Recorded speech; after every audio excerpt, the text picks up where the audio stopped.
Thank you so much for watching our video. Please do not forget to like, comment, share and subscribe to Reality of Islam.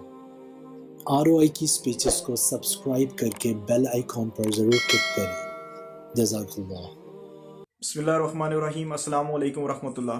اس وقت ہر جگہ پر corona virus کا بہت زیادہ تذکرہ ہے، اور اسی کے سلسلے میں ایک چیز سوشل وائرل کی جا رہی ہے، وہ یہ ہے کہ گھروں میں اذانیں دی جائیں، اور ایک پوسٹ میں نے دیکھی ہے اس میں 10 بجے کا ٹائم بھی ہے. تو اس کے بارے میں شریعت ہمیں کیا کہتی ہے، ہمیں یہ دیکھنا ہے. تو 3 فتویٰ جات جو ہیں ان میں اس کو مباح قرار دے دیا ہے. وہ کون سے فتویٰ جات ہیں؟ اس میں ایک کفایت المفتی ہے، فتویٰ محمودیہ اور فتویٰ حقانیہ ہے.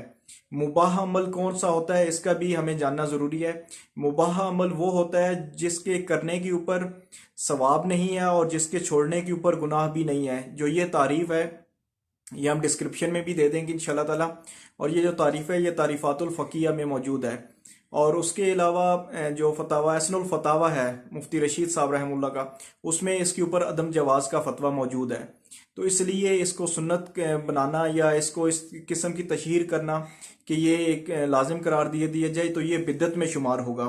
تو سیکنڈ چیز یہ ہے جو سب سے زیادہ امپورٹنٹ چیز ہے کہ ہمیں اس وقت اپنے ڈائریکشنز کو دیکھنا چاہیے کہ کیا ہم نے اپنے اللہ کو راضی کر لیا ہے، اور ہمارا اس وقت جو اعمال ہیں گھروں میں کیا ہم نے وہ تمام چیزیں ترک کر دی ہیں جس کی شریعت کی طرف سے ممانعت ہے.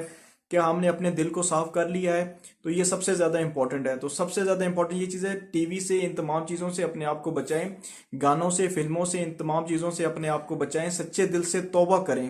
اگر ہم سچے دل سے توبہ کر لیں گے اور ہمارا جو دل ہے یہ اللہ کی طرف پھر جائے گا تو انشاءاللہ تعالی ہمیں اس قسم کی جو عذاب ہیں اس سے اللہ پاک ہمیں محفوظ رکھیں گے، دنیا میں بھی اور آخرت میں بھی.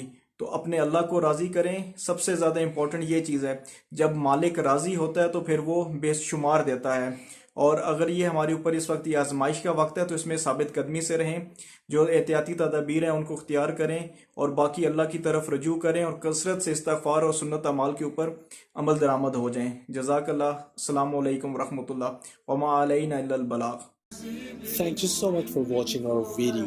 Please do not forget to like, comment, share and subscribe to Reality of Islam.